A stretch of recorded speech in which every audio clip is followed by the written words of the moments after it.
retreat from our role in the world. Foreign aid is just a sliver of our budget, but it saves lives, it prevents wars, and opens markets for American businesses. It's a smart investment in our national security. And as we speak, Mr. Speaker, there are millions of dollars of food that's been left rotting all over in ports, leaving massive numbers of people in conflict zones starving. And this is all due to the chaos and mismanagement of the White House. And this is not fiscal responsibility, it's moral failure. This bad bill pulls millions of children out of school, leaves small farmers without tools, wipes out access to clean water, and cuts off contraception for women and girls. Meanwhile, our adversaries are stepping in. China and Russia are seizing influence as we retreat. This bill sees Congress's power of purse, giving one man the authority to cancel funds we've already approved. I call us the disappearing Congress. And that's not how democracy works. It's how autocracy begins. Vote no on this very bad bill. I yield back. Gentlelady yields back. Gentleman from Massachusetts reserves. Gentlelady from North Carolina is recognized. Thank you, Mr. Speaker. I yield 2 minutes to the gentleman from Texas, Mr. Gill. Gentleman from Texas is recognized for 2 minutes. Thank you, Mr. Speaker. Tonight is the culmination of months of work from House Republicans to defund left-wing state-sponsored media outlets like NPR. And during that process, we got to bring in leadership from these outlets, like the CEO of NPR, Catherine Marr, to testify before the House Oversight Committee. I got to ask her about a lot of her past public statements. It turns out she has a prolific Twitter history. She's written extensively about every single major woke buzzword that you could think of, including, quote, the ravages of late-stage capitalism, structural privilege, her own cis-white mobility privilege. Mr. Speaker, most Americans, including myself, didn't know what that meant until reading this. The politics of representation and, of course, toxic masculinity.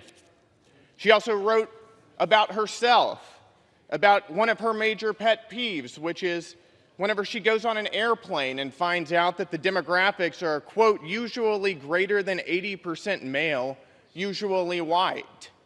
Mr. Speaker, that is flagrantly racist.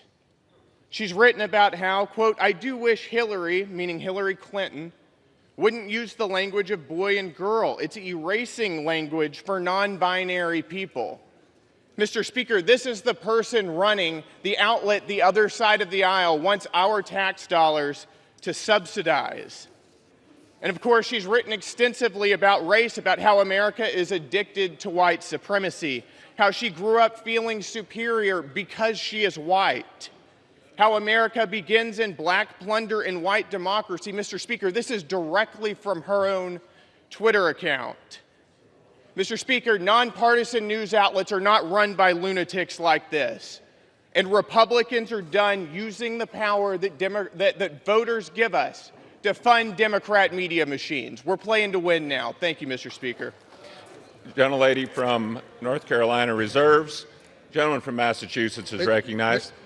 Mr. Speaker, that guy voted to add $4 trillion to the debt, too. I now yield 2 minutes to the gentleman from New York, the distinguished ranking member of the Committee on Foreign Affairs, Mr. Meeks. Thank you, Ranking Member Gentleman McGovern. Gentleman from Maryland is recognized for 2 minutes. I'm sorry, sir. Gentleman from New York. Thank you, Ranking Member McGovern. Mr. Speaker, this rescissions package is disastrous.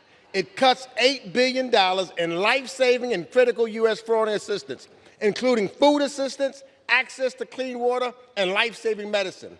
Let's stop pretending that this is about fiscal responsibility. This package is not about saving money. It's about selling a con yet again to the American people. The president claimed the United States was wastefully sending condoms to Gaza.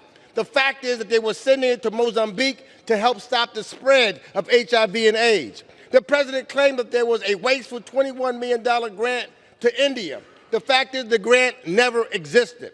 And it goes on from there. The president claimed that there was a national emergency in Brazil to justify slapping a 50% tariff on a country where the U.S. runs a trade surplus for over a decade. There is no emergency. He shouted about the Epstein files, and now his administration is saying there are no such files. This all, once again, is to service a con to the American people. Let's be clear about what the Republicans are voting to defund today. Programs that help educate women and girls, programs that fight deadly diseases, food, clean water, humanitarian relief for the world's most vulnerable. Are we really going to take these things away from the most vulnerable with it?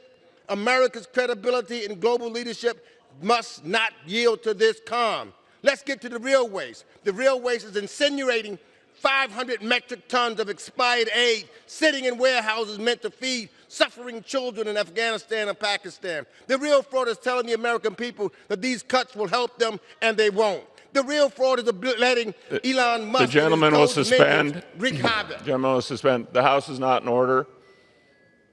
Gentleman may resume.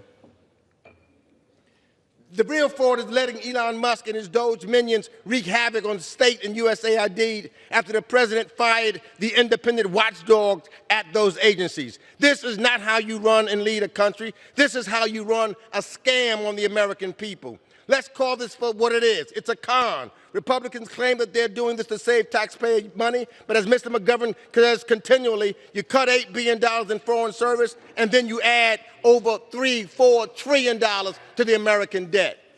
It's a con. Gentleman from New York yields back. Gentleman from Massachusetts reserves. The gentlelady from North Carolina is recognized.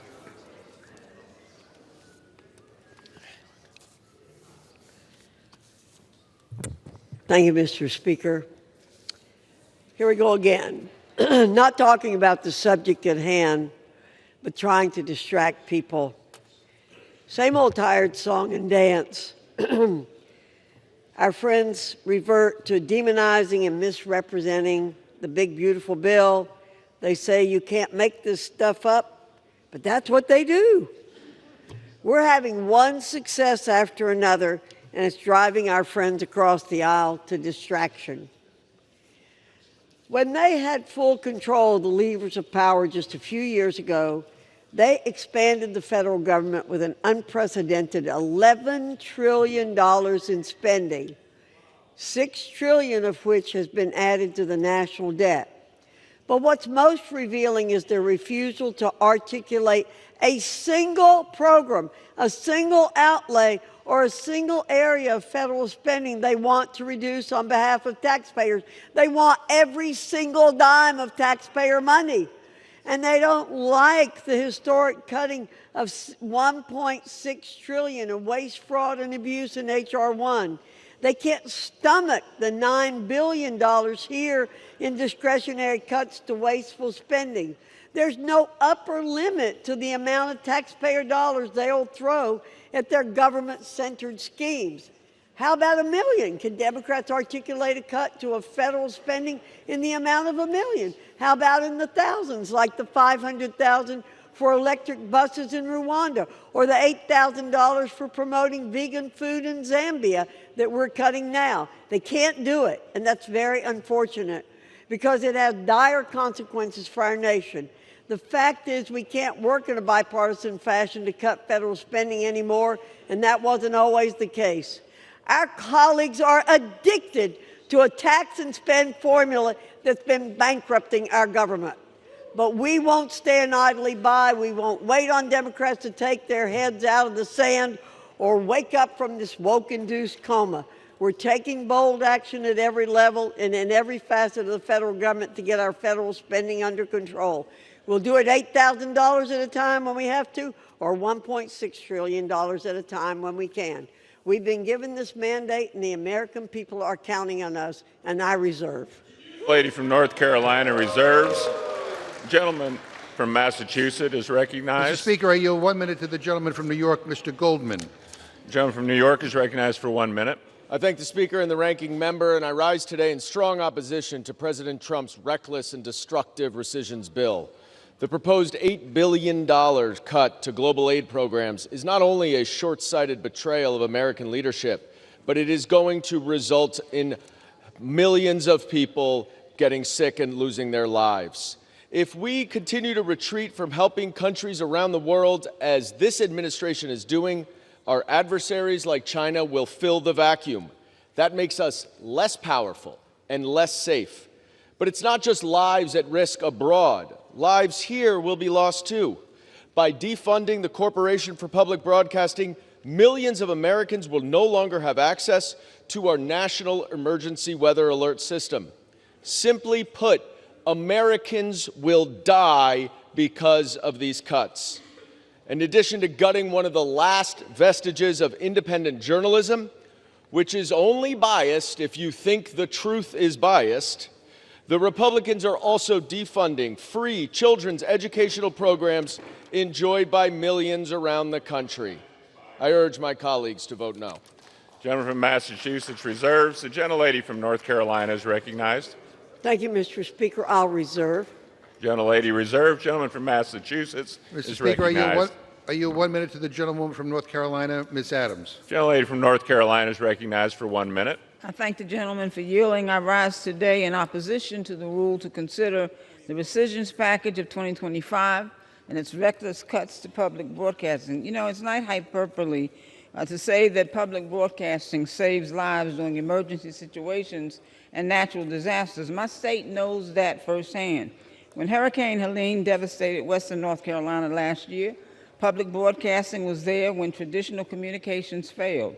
Widespread power, cellular, and internet outages meant that for thousands of North Carolinians, public radio was how they received their news. Our local public broadcasting stations provided life-saving updates for our residents, broadcasted emergency resource information like food and water and distribution, and gave a direct line for North Carolinians to speak to their communities. Slashing public broadcasting funding will limit their ability to operate funding crisis and delay critical information to the people who need it most. And make no mistake, without public broadcasting, we would have seen more lives lost in Helene.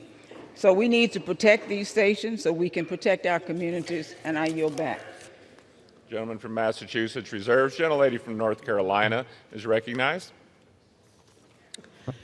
Thank you, Mr. Speaker. I recognize myself.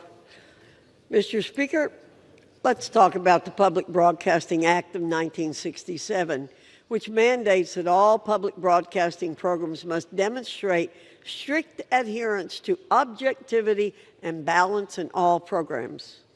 There's a myriad of statistical studies that prove that they are not.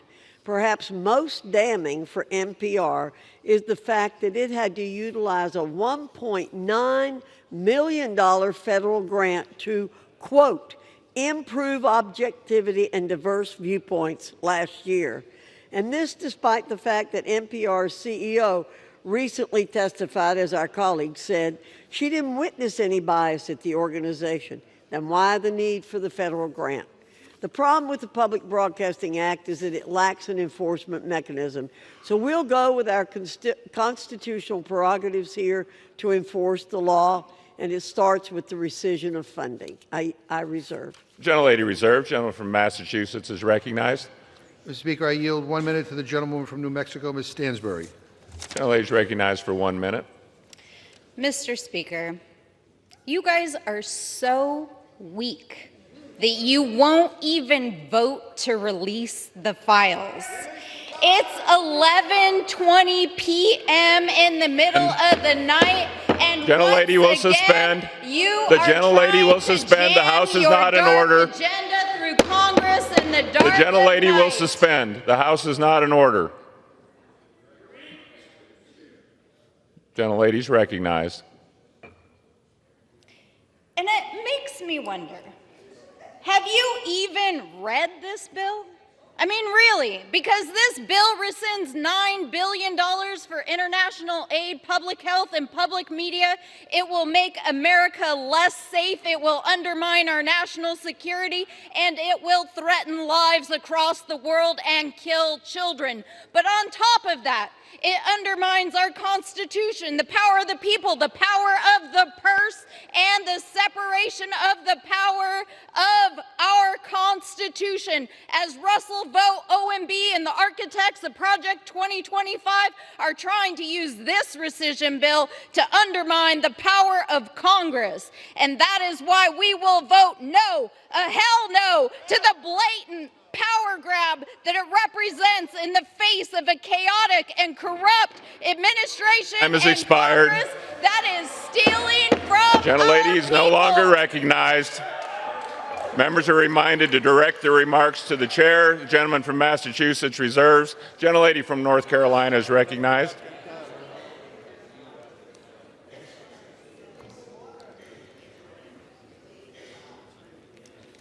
Thank you, Mr. Speaker. We are far from weak. We are doing what the American people want us to do, and that is to let them keep more of their money and not take it and let unnamed bureaucrats spend it on their behalf. I reserve. Gentlelady reserves. Gentleman from Massachusetts is recognized. May I ask the gentlelady how many more speakers she has? We're not quite ready to close, but we will Okay, well be then I will shortly. reserve, and you can go on. The gentleman from Massachusetts reserves. The gentlelady from North Carolina is recognized. Thank you, Mr. Speaker. I yield 2 minutes to the distinguished chairman of the Budget Committee, Mr. Arrington. The gentleman is recognized for 2 minutes. Mr. Speaker, the era of woke and wasteful spending in the people's government is over. And it's sad to watch this last-ditch effort by my Democrat colleagues to fight for status quo. And the status quo is a cesspool of these programs, these leftist ideological programs that they would say is soft power for America's interest, or that they would say is life-saving services. Mr. Speaker, the American people rejected this radical agenda. They rejected the failed policies of my Democrat colleagues and their unbridled spending that's bankrupting this country. They sent President Trump here with a mandate and unified Republican leadership to restore competent leadership, common sense policies, and a commitment to America first. There is nothing common sense or America first about transgender comic books in Peru and all the other woke and wasteful programs that these folks are fighting to defend. Mr. Speaker, I'm thankful we have a president that has heard from the people and is hell-bent on right-sizing this bureaucracy, reining in this waste, restoring fiscal sanity here in Washington, D.C., not only for the taxpayers of today, but for the future, for prosperity, for freedom, for our children. And this is why my colleagues are going to wander in the wilderness for years to come. And while that might benefit us politically, it's sad for my country. And I'm sad as an American to see the defense of this crazy, divisive, and dangerous ideological programs that my taxpayers in West Texas are spending their hard-earned money for. I urge my colleagues on both sides to support this rescissions package. And I yield back. Time has expired. Gentlelady from North Carolina reserves. Gentleman from Massachusetts is recognized. We're prepared to close. Okay. All right, then Gentleman's I recognized. will close, Mr. Speaker. I yield myself the remaining time. The gentleman's recognized. Mr. Speaker, before I close, let's talk about what's actually in front of us. This rescissions package is a joke. Republicans passed a massive tax giveaway for the rich, one of the most expensive in history. That giveaway was 450 times the size of these rescissions. And every single Republican who spoke tonight voted to add $4 trillion to the debt. Every single one of them. And this isn't even good policy or process. It's rushed. It's sloppy. Even Republicans in the Senate are warning about the consequences. But the House majority doesn't care. They're more interested in headlines than outcomes. And once again, it's everyday people who paid the price. Now, let us end where we started, the Epstein files.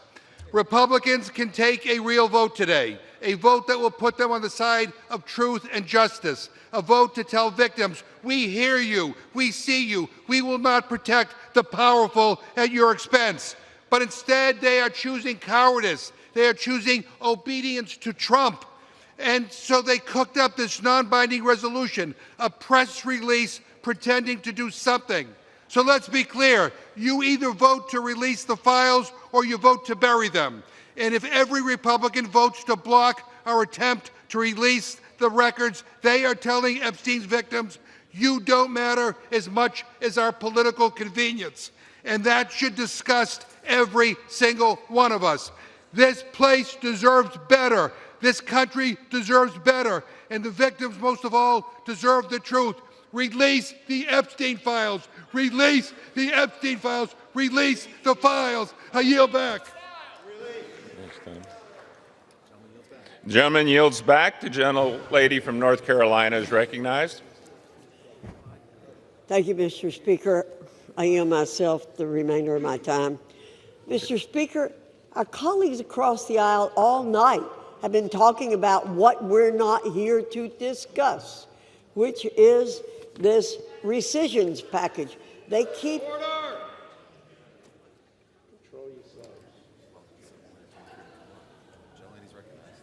The gentlewoman is recognized.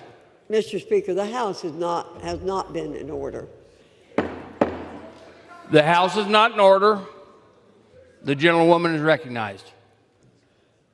Mr. Speaker, our colleagues across the aisle have come here tonight, and they're not talking about what we're here to vote on tonight. They keep trying to distract the American people with things that we're not here to talk about. The American people do not want to see their hard-earned tax dollars being squandered, not one bit. At its core, H.R. 4 is about shutting off the spigot of wasteful money, clawing back the taxpayer dollars of Americans, and ensuring that wasteful and unnecessary spending is uprooted and left to wither and die. It's just that simple. That's all there is to it. With more rescissions packages on the horizon, as the President and Speaker have indicated, the best is yet to come. We're doing our job to help save the American taxpayer dollars. We know how hard it is to earn those dollars, and we don't want to see them squandered. With that, Mr. Speaker, I urge my colleagues to vote yes on the previous question, yes on the rule, and yes on the underlying bill. I yield back the balance of my time and move the previous question on the resolution. The question is on ordering the previous question on the resolution. All those in favor say aye. Aye. All those opposed, no. In the opinion of the chair, the ayes have it. Speaker, come on. Mr. Speaker, I asked for the yeas and nays. The yeas and nays are requested. Those favoring a vote by the yeas and nays will rise. A sufficient number having risen, the yeas and nays are ordered. Members will record their votes by electronic device, and pursuant to Clause 9 of Rule 20, the chair will reduce to 5 minutes the minimum time for any electronic vote on the question of adoption of the resolution. This is a 15-minute vote.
On this vote, the yeas are 218, the nays are 211. The previous question is ordered.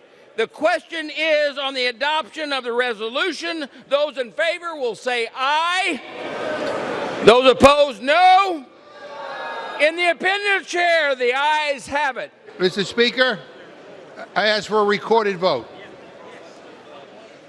The recorded vote is requested. Those favoring a recorded vote will rise. A sufficient number having risen, a recorded vote is in order. Members will record their votes by electronic device. This is a 5-minute vote.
On this vote, the yeas are 216. The nays are 213. The resolution is adopted. Without objection, a motion to reconsider is laid on the table. Pursuant to the adoption of House Resolution 590, the Senate amendment to H.R. 4 is considered as agreed to. Pursuant to House Resolution 580 and Rule 18, the Chair declares the House and the Committee of the Whole House on the State of the Union for further consideration of H.R. 4016. Will the gentleman from Illinois, Mr. Bost, kindly take the chair?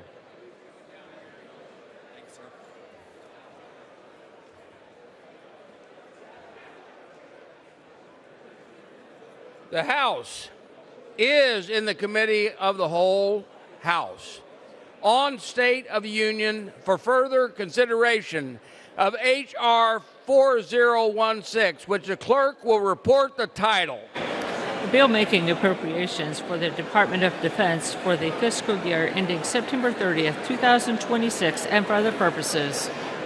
When the Committee of the Whole House rose earlier today, Amendment number 293, printed in Part A of House Report 119-199, offered by the gentleman from Wisconsin, Mr. Tiffany, had been disposed of.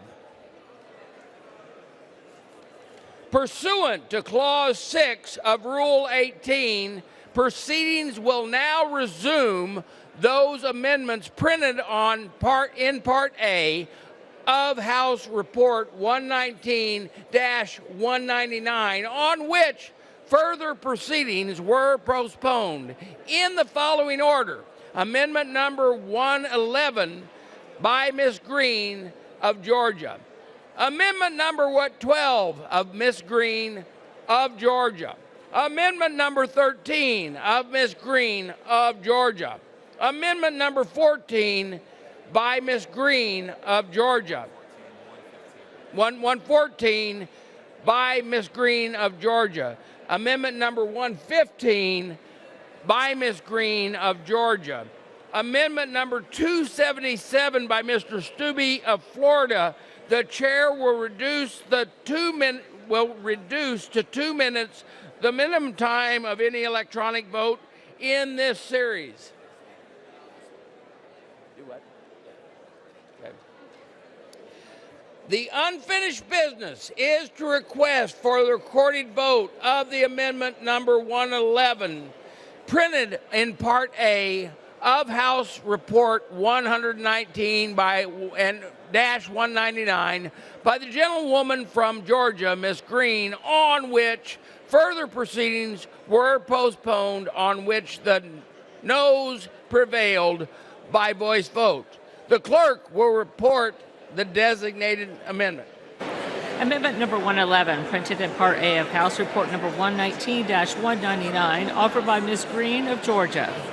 A recorded vote has been requested. Those in support of the request for a recorded vote will rise and be counted. A sufficient number having arisen, a recorded vote is ordered. Members will record their votes by electronic device. This is a 2-minute vote.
On this vote, the yeas are 63, the nays are 365. The amendment is not adopted. The unfinished business is in the request of recorded vote on amendment number 112, printed in Part A on House Report 119-199 by the gentlewoman from Georgia, Ms. Green, on which further proceedings are postponed, on which the noes prevailed by voice vote. The clerk will designate the amendment. Amendment number 112, printed in Part A of House Report number 119-199, offered by Ms. Green of Georgia. A recorded vote has been requested. Those in support of the request for a recorded vote will rise and be counted. A sufficient number having risen and a recorded vote is ordered, members will record their votes by electronic device. This will be a 2-minute vote, a 2-minute vote.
The yeas are 6, the nays are 421.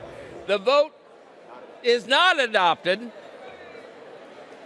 The unfinished business is the request for a recorded vote on amendment number 113, printed in Part A of House Report 119-199 by the gentlewoman from Georgia, Ms. Green, on which further proceedings were postponed, on which the noes prevailed by voice vote. The clerk will report and redesignate the amendment.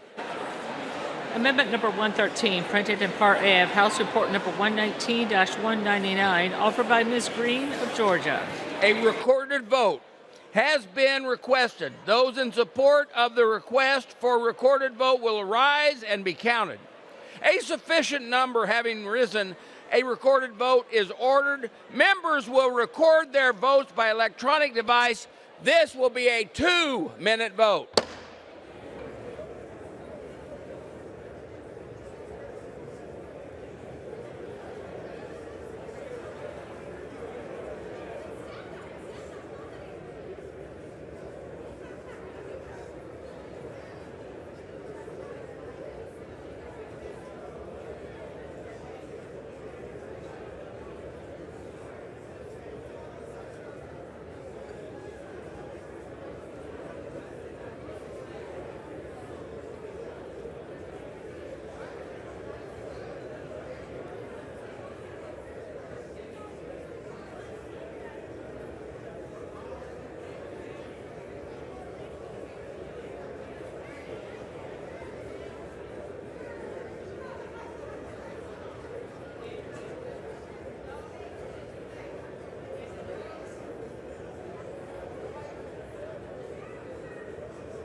On this vote, the yeas are 104, the nays are 326. The amendment is not adopted. The unfinished business is a request for a recorded vote on the amendment number 114, printed in Part A of House Report 119-199 by the gentlewoman from Georgia, Ms. Green, on which further proceedings were postponed and on which the noes prevailed by voice vote. The clerk will designate the amendment. Amendment number 114, printed in Part A of House Report number 119-199, offered by Ms. Green of Georgia. A recorded vote has been requested. Those in support of the request for the recorded vote will rise and be counted.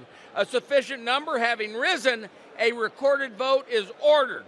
Members will record their vote by electronic device. This is a 2-minute vote.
On this vote, the yeas are 6, the nays are 422. The amendment is not adopted. The unfinished business is the request for a recorded vote on amendment number 115, printed in Part A of House Report 119-199 by the gentlewoman from Georgia, Ms. Green, on which further proceedings were postponed and on which the nays prevailed by voice vote. The clerk will designate the amendment. Amendment number 115, printed in Part A of House Report number 119-199, offered by Ms. Green of Georgia. A recorded vote has been requested. Those in support of the request, a recorded vote will rise and be counted. A sufficient number having risen, a recorded vote is ordered. Members will record their votes by electronic device. This is a 2-minute vote.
On this vote, the yeas are 30, the nays are 400. The amendment is not adopted. The unfinished business is the request for a recorded vote on amendment number 116, printed in Part A of House Report 119-199 by the gentlewoman from Georgia, Ms. Green, on which further proceedings were postponed, and on which the noes prevailed by voice vote. The clerk will redesignate the amendment. Amendment number 116, printed in Part A of House Report number 119-199, offered by Ms. Green of Georgia. A recorded vote has been requested. Those in support of the request for a recorded vote will rise and be counted. A sufficient number having risen, a recorded vote is ordered. Members will record their votes by electronic device. This will be a 2-minute vote.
On this vote, the yeas are 76, the nays are 353. The amendment is not adopted. The unfinished business is the request for a recorded vote on amendment number 277, printed in Part A of the House Report 119-199 by the gentleman from Florida, Mr. Stubbe, on which further proceedings were postponed and on which the noes prevailed by voice vote. The clerk will redesignate the amendment. Amendment number 277, printed in Part A of House Report number 119-199, offered by Mr. Stubbe of Florida. A recorded vote has been requested. Those in support of the request for a recorded vote will rise and be counted. A sufficient number having risen, a recorded vote is ordered. Members will record their votes by electronic device. This will be a 2-minute vote.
On this vote, the yeas are 76, the nays are 355. The amendment is not adopted.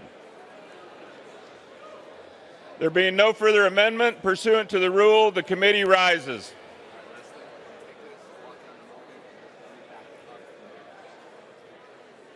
I thought I was here for 2 votes. But the first thing you're going to do is look down to him and say, Mr. Chairman. Say, Mr. Chairman. Mr. Chairman. Mr. Speaker, the Committee of the Whole House on the State of the Union has under consideration H.R. 4016 and pursuant to House Resolution 580, I report the bill back to the House with sundry amendments adopted in the Committee of the Whole. Chair of the Committee of the Whole House on the State of the Union reports that the committee has under consideration the bill H.R. 4016 and reports the bill back to the House with sundry amendments adopted in the Committee of the Whole. Under House Resolution 580, the previous question is ordered. There's a separate vote demanded on any amendment reported from the Committee on the Whole. If not, the Chair will put them in gross. Question is on the adoption of the amendment. Those in favor say aye. Those opposed say no. The ayes have it. The amendments are adopted. Question is on engrossment and third reading of the bill. Those in favor say aye. Those opposed say no. The ayes have it. Third reading. A bill making appropriations for the Department of Defense for the fiscal year ending September 30th, 2026, and for other purposes. House will be in order. House will be in order. The House will be in order. For what purpose does the gentlewoman from Ohio seek recognition? Commit at the desk. Clerk will report the motion. Ms. Captor of Ohio moves to recommit the bill H.R. 4016 to the Committee on Appropriations. Pursuant to Clause 2B of Rule 19, the previous question is on the order on the motion to recommit. Question is on the motion to recommit. Those in favor say aye. Those opposed say no. Opinion of the chair, the noes have it. Mr. Speaker, on the that I gentlelady ask. from Ohio is recognized. Mr. Speaker, on that I ask for the yeas and nays. The yeas and nays are requested. Those favoring a vote by the yeas and nays arise. Sufficient number having arisen. The yeas and nays are now ordered. Members to record their votes by electronic device. Pursuant to Clause 9 of Rule 20, the chair will reduce the time to 5 minutes, the minimum time for the electronic vote. This is a 5-minute vote on passage.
On this vote, the yeas are 211, the nays are 219. The motion is not adopted. The question is on the passage of the bill pursuant to Clause 10, Rule 20. The yeas and nays are ordered. Members will record their vote by electronic device. This is a 5-minute vote.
221. The nays are 209. The bill is passed without objection. Motion reconsider laid upon the table.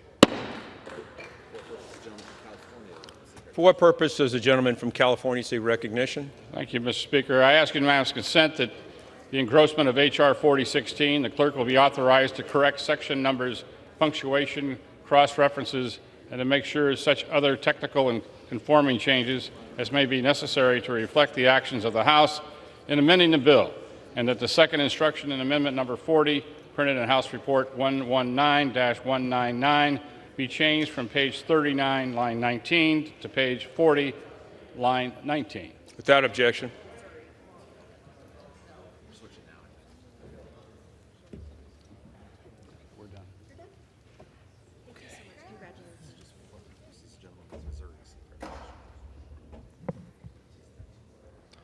For what purpose does the gentleman from Missouri seek recognition?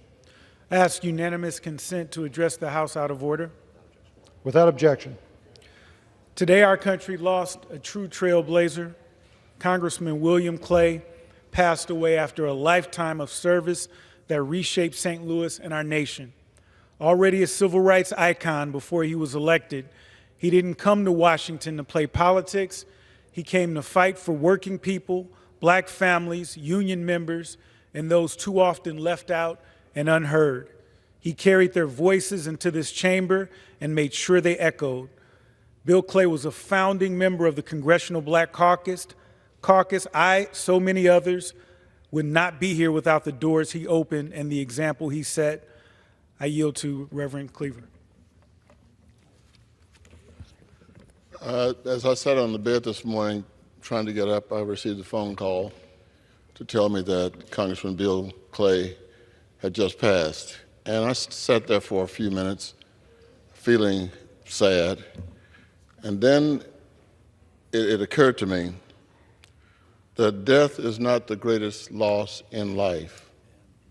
The greatest loss in life is to die with your life not lived and still inside you. Bill Clay did not die with hope for his country inside him. He did not die with his brilliant writing inside him. He did not die with creativity. And alas, Bill Clay did not die without working every day he walked into this place for the people of St. Louis.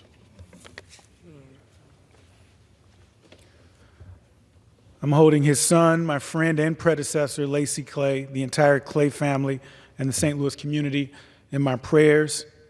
I ask that on behalf of myself, the entire CBC, which he helped found, the Missouri delegation, I ask for a moment of silence in memory of the Honorable William Lacey Clay, Sr.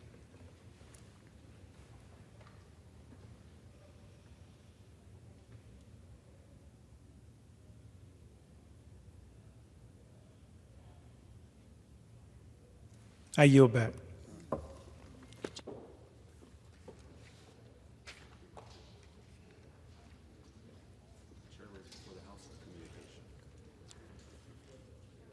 The chairman lays before the House a communication.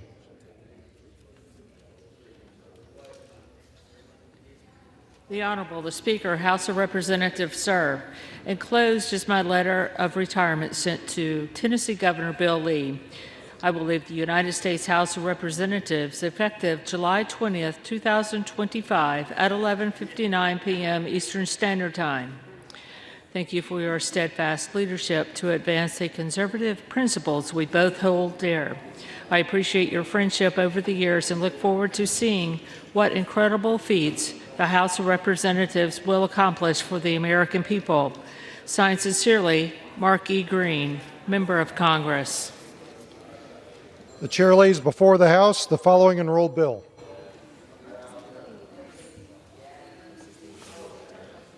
H.R. 4, an act to rescind certain budget authority proposed to be rescinded in special messages transmitted to the Congress by the President on June 3, 2025, in accordance with Section 1012A of the Congressional Budget and Impoundment Control Act of 1974.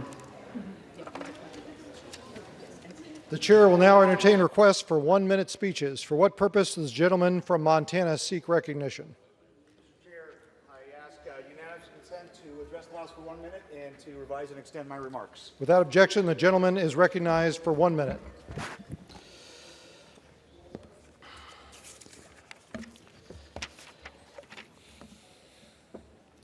Mr. Chair, I rise today to recognize an extraordinary young Montanan, Tarkan Benyon, who will make his Carnegie Hall debut on July 20th. Tarkan hails from Sydney, Montana, and is one of 28 violinists from around the country headed to the Big Apple to perform with the National Youth Orchestra of the United States. Not only will he debut in New York, he will also represent our nation and our state as he tours internationally in Japan, Hong Kong, China, and South Korea. Tarkan's journey began at the age of 5 when his mother, who taught herself to play the violin at age 34, inspired him to pursue music. Since then, his passion has taken him to venues like the Montana Senate Chamber, where he performed a piece from Mozart's Violin Concerto No. 4 during his time as a page. Tarkan, your remarkable talent and dedication are an inspiration to your peers and to your state. Congratulations on this incredible accomplishment, and best of luck in your bright future. I know this is just beginning. Mr. Chair, I yield back. The gentleman yields back. For what purpose does the gentleman from California seek recognition? Request unanimous consent to address the House for 1 minute. The gentleman is recognized for 1 minute. Thank you. Mr. Speaker, America faces a housing crisis. One part of the solution to that crisis, though, lies right in our backyards. The solution has many names: granny flats, backyard cottages, or accessory dwelling units, but all expand our affordable housing supply. When I was mayor of San Jose, we made building backyard apartments easier by enabling thousands of homeowners to be able to get their permits online in a single day. The problem, though, was that many homeowners of modest means could never get a shovel in the ground because they couldn't get financing. So we talked to the banks, and the banks said they would lend if homeowners could get FHA insurance, or Fannie or Freddie would backstop the loans. So today, along with my Republican colleague, Andrew Garbarino, I've introduced a bill to do just that. The Bipartisan Supply Act will empower homeowners to become home providers. Colleagues, together, let's make affordable housing a reality for thousands more Americans. Thank you, Mr. Speaker. I yield back. The gentleman yields back. For what purpose does the gentleman from Georgia seek recognition? Mr. Speaker, I ask unanimous consent that when the House adjourns today, it adjourn to meet at noon on Monday next for morning hour debate and 2 p.m. for legislative business. Without objection.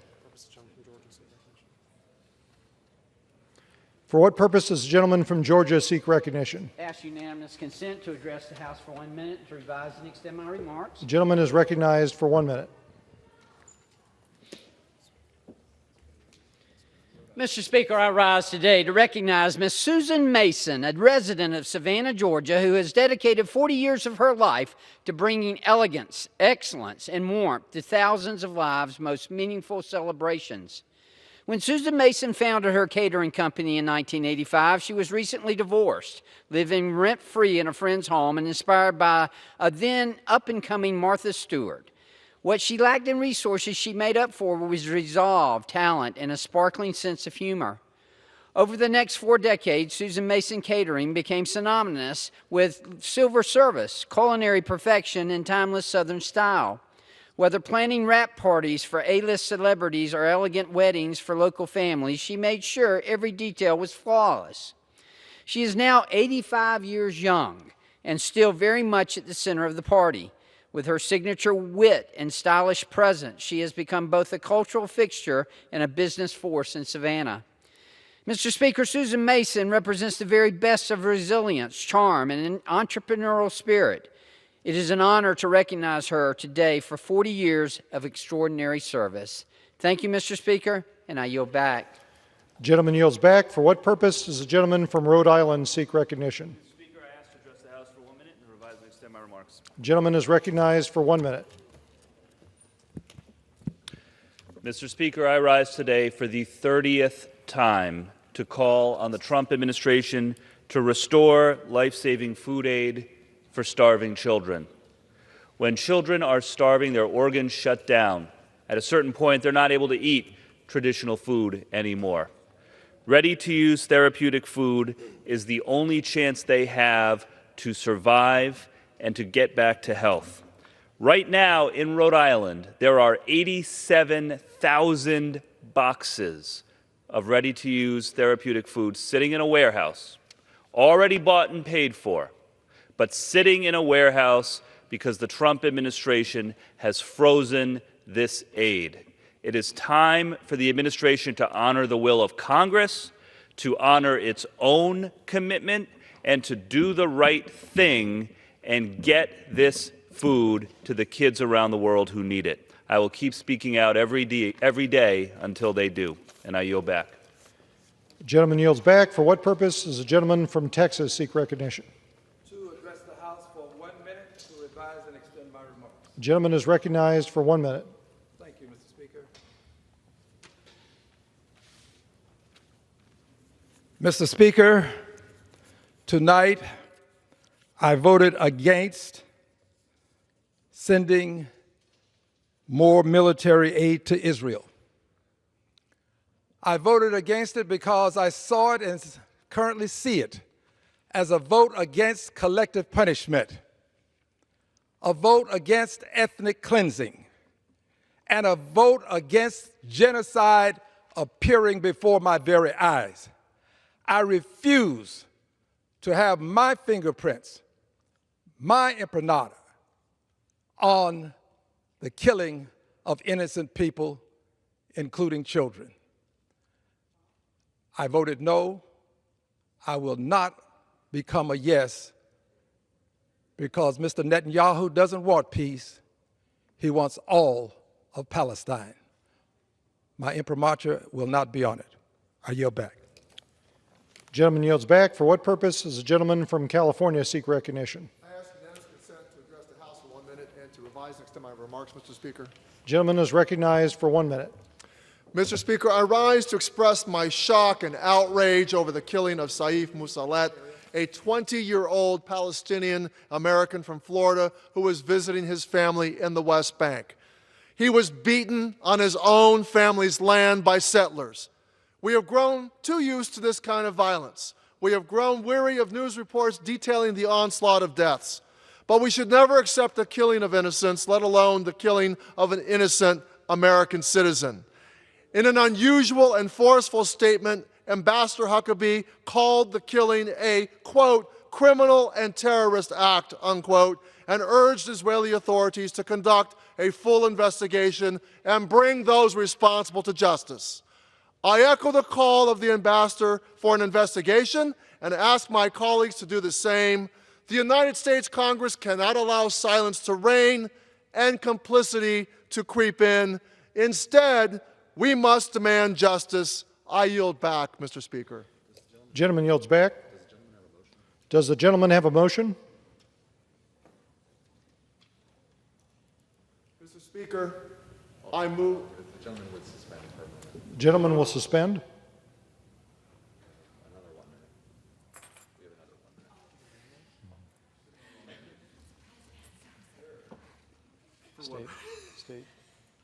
State. What state?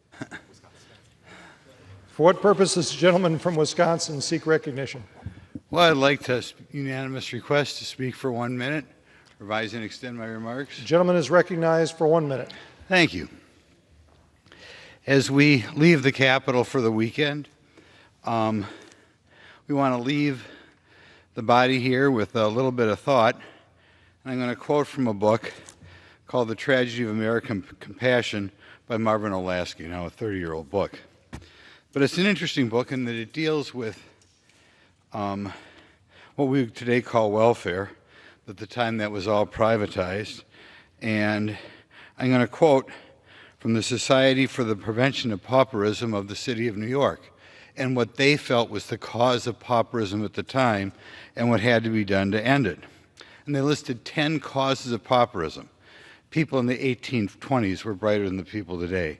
They listed ignorance, idleness, intemperance, which I take it to mean drunkenness, want of economy, imprudent and hasty marriages, you don't hear that one anymore, but they felt it was one of the top 10, lotteries, pawnbrokers, brothels, gambling houses, and the most interesting one, the vice of charities that gave away money too freely.